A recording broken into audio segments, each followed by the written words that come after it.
Zafer Bey az önce vatandaş sayısını, Türk vatandaşlarına dönenler, geçenlerin sayısını verirken orada evet Suriye'de Türkmenlerden de bahsetti. Bizim kamuoyunda çok fazla bilinmeyen bir şey var. Ya Suriye'de Türkiye sınırında bayır bucak Türkmenleri diye yaşayan insanlarımız var.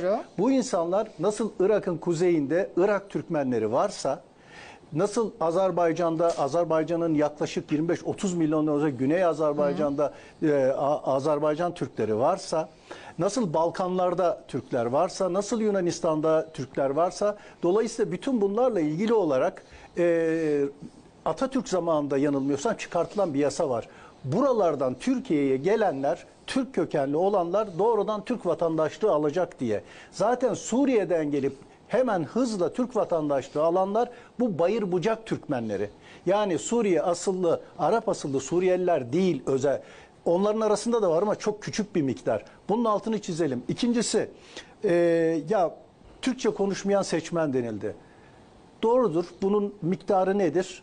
Toplasanız 1000 midir, 2000 midir, 3000 midir bilinmez. Ama unutmayın ki Türkiye Cumhuriyeti vatandaşı olarak bulundukları Avrupa Birliği ülkelerinde ya da başka ülkelerde o ülkelerin vatandaşlığına geçmiş çok sayıda Türk kardeşimiz var.